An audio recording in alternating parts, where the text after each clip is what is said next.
Welcome, I'm Richard Spencer, and this is the third installment in the Basic Wood Turning Technique series. Today we're going to look at cutting beads and coves. When you have a cylinder, the only thing that you can cut on it is a bead or a cove.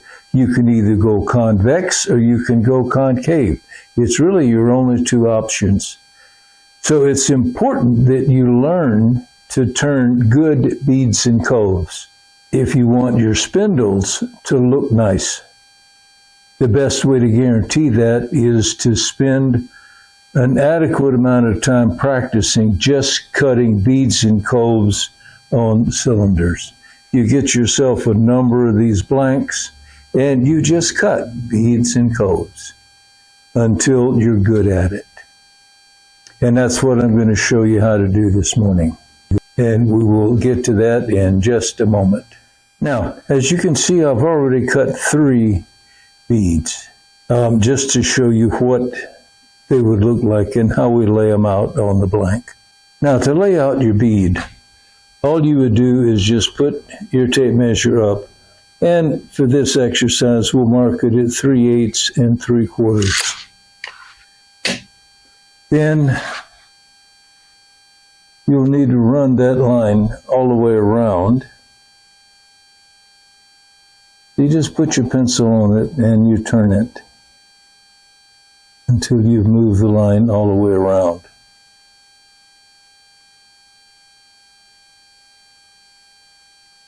And there's your 2 guidelines. Now we need to get some working room on the right-hand side. So we'll use a parting tool that's going to part a groove 3/8 of an inch deep. If your bead is 3/4 of an inch, then it needs to be half that depth, so that would be 3/8. And as always, you would never start cutting anything on a lathe unless you're wearing some kind of eye protection, whether it be safety glasses at the very minimum or a full face shield.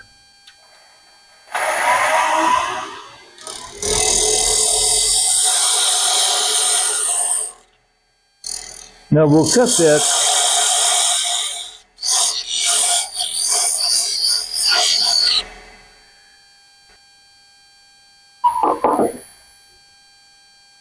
that a full 1/4 inch wide, so it gives us plenty of room. We're not looking for a decorative spindle here. We're just looking to practice how to get a well-formed bead. So we might as well make it easy on ourselves and give us plenty of working room on the side. Now once you have your bead established, you've got the depth already taken care of with your parting tool, you got your width, and you've got a center line. Now, the tool that we would use to cut this bead is going to be a spindle gouge. This particular one has a 45-degree bevel on it. That's a good bevel for a beginner. Once you get more experience, you can move on to detail gouges that have a bigger bevel on it. But for right now, your best bet is to stick with a standard spindle gouge with a 45-degree bevel. Now, the actual motion for this, several things have to happen simultaneously. You have to rotate the flute from fully open to mostly closed and swing the handle at the same time, so you're riding that bevel. The bevel needs to be not so much in contact with the wood as you're moving around, but it needs to stay pretty close. If you do not swing this handle around, then it's going to give you a flat spot on your bead. And if you wind up with a flat spot, you look at it and you say, oh man, look at that, it's almost flat. Then it's because you did not swing that handle So the motion looks something like this.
Now, that pretty much takes care of that side. And it's got a nice round on it. Now, we'll duplicate it from the other side.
And now that's pretty much how you would turn a bead. And again, as I said, it's a combination of both motions. You start with your flute open, and you will wind up with the flute almost closed by the time you get into here. And as you can see, hopefully you can see this on the camera, the bevel is pretty close to in contact with the wood. And it stays that way all the way around.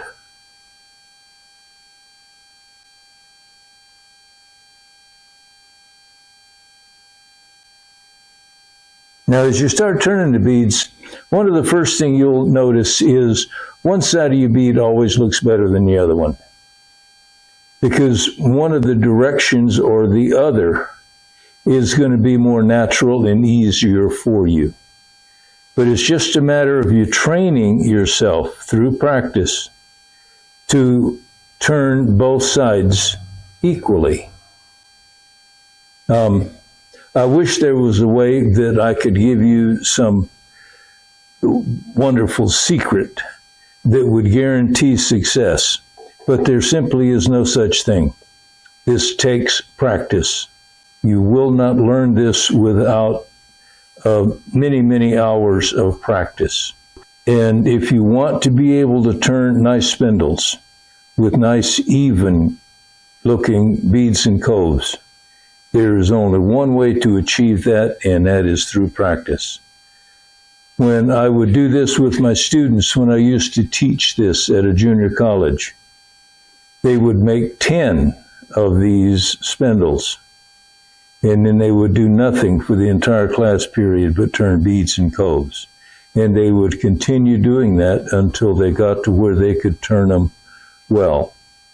Now I'm going to turn one more for you so you can see the process one more time. And then we'll switch to coves. Now to save time, I've already marked out the next blank for the bead, and I've cut my space on this side.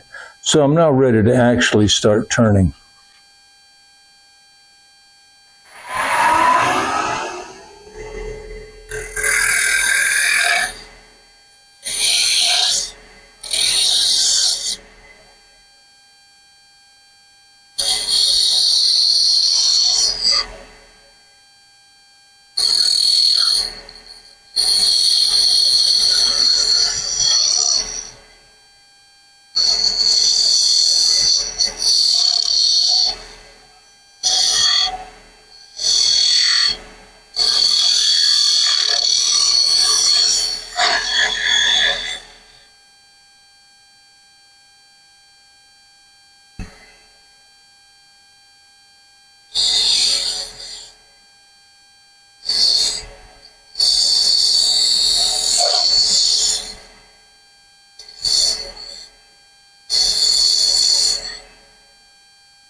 And that's pretty much how you turn a bead with a spindle gouge.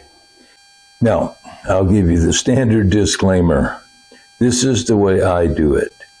If you watch YouTube videos, you'll see no shortage of different methods. They will use different tools, they'll use different techniques. The secret to success for any turner is to find what works for you and then do it that way. If this turns out to be the best way for you to turn a bead that seems most natural, then go for this one.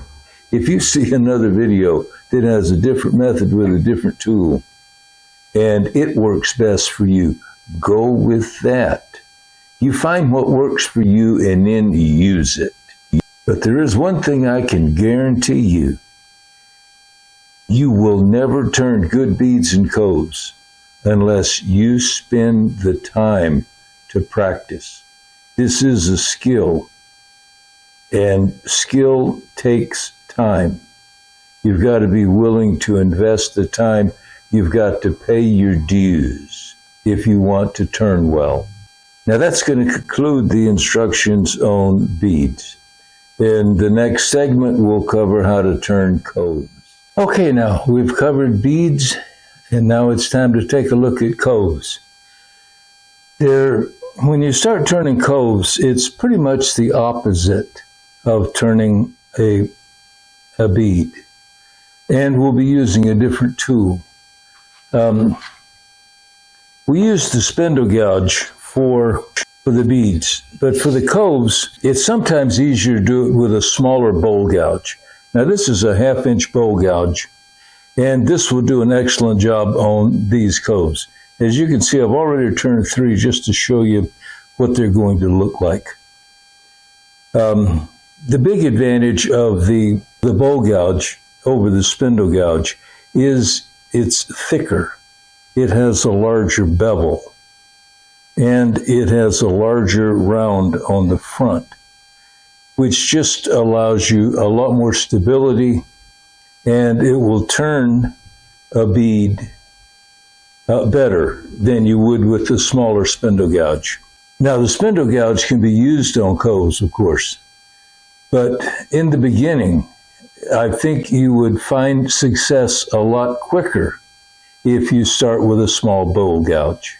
Now, let's get started. Now, from this angle, you can see it a lot better, and you can see the 3 beads that I've already cut. I have the fourth one marked out, and we're ready to go. But before we do, I'd like to talk just a little bit about a couple of things that you need to know that will save you a lot of time and effort and mistakes. When you're using a bowl gouge on a spindle, and actually anywhere, even in a bowl, you should never try to cut uphill with a bowl gouge. Now, what that means is when you're making your cut, you always go downhill into the cove. You would never try to come uphill out of a cove.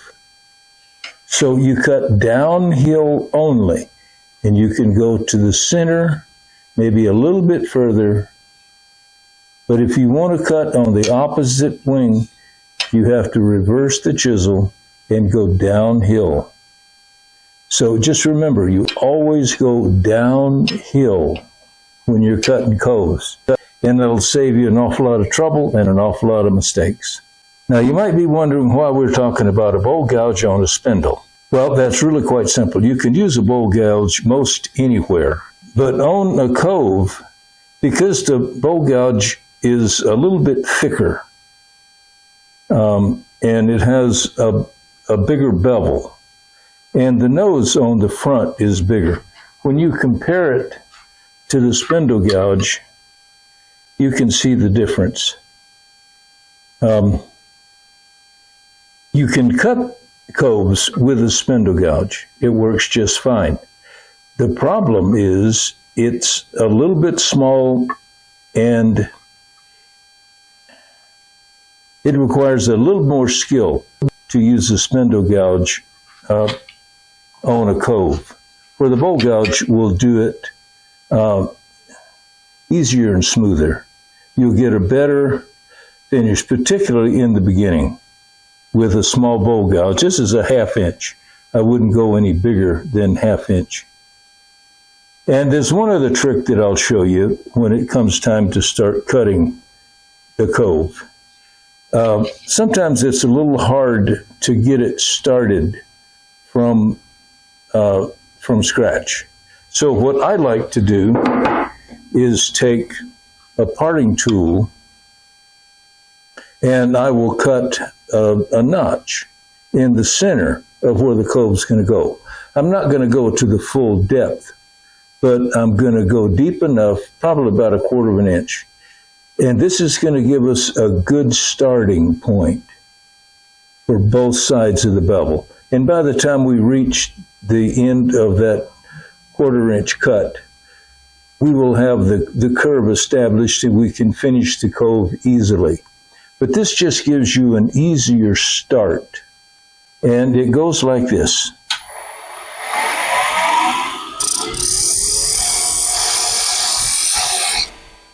Okay, now we're actually ready to start turning the bead.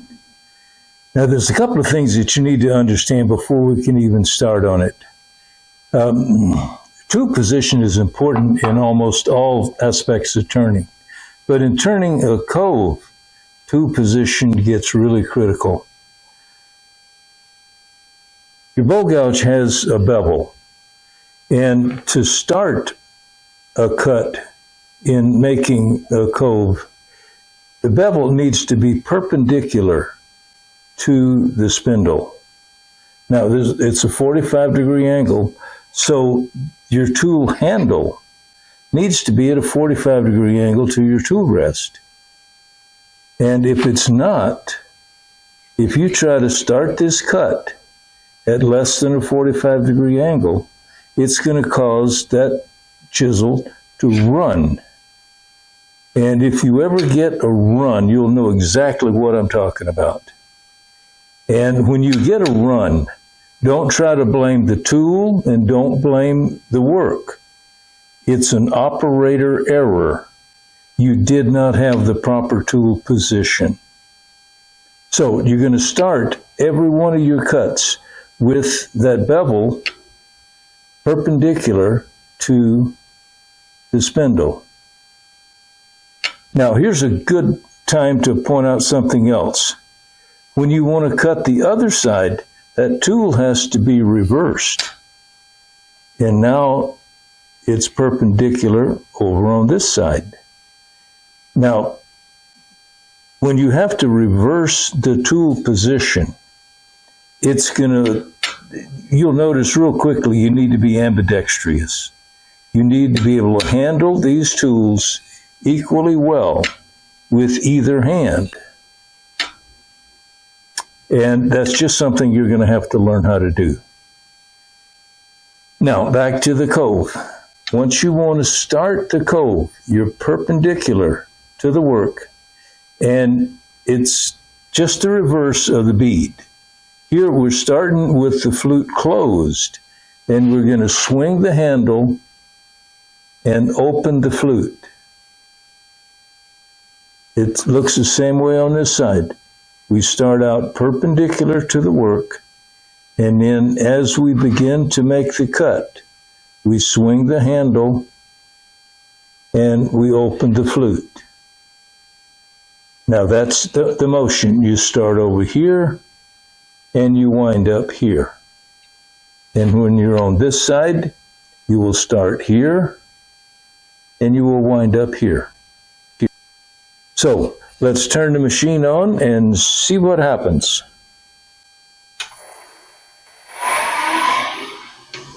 Okay, we start out perpendicular to the work with the flute closed. And we're not going to start on the line. We're going to start over here and make several passes before we actually get to the line. So we'll engage the cut, swing the handle, and open the flute. And we'll switch to this side and do the same thing. You swing the handle and open the flute at the same time. And it will just keep going until we reach the line and we're at the depth that we want.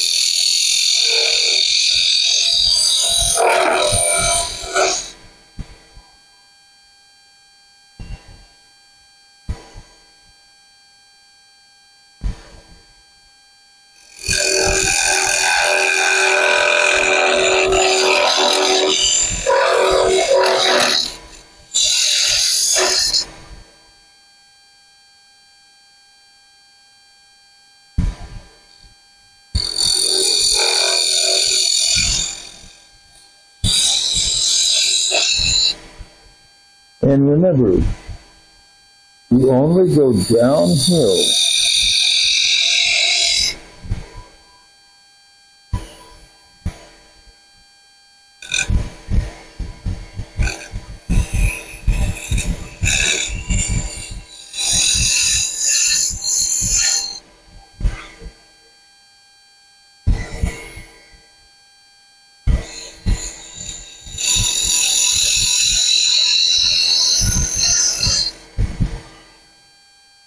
And there we have a fruit. Now that's the actual method that you use to turn a cove. It's one step at a time. The more you do it, the better you'll get at it, and the faster you'll get at it. But it's important that you learn in the beginning to turn good beads and coves. So that's going to conclude the instruction on the cove, and we'll be back in just a moment. Okay, now that's going to conclude this session on beads and coves. I hope you enjoyed it. I hope you think it's worth watching. And if you do, I would really appreciate it if you would look in that lower right-hand corner at that big red circle that says subscribe. I would really appreciate it if you would just hit that button for me. Subscribe to the channel and support the work that I do.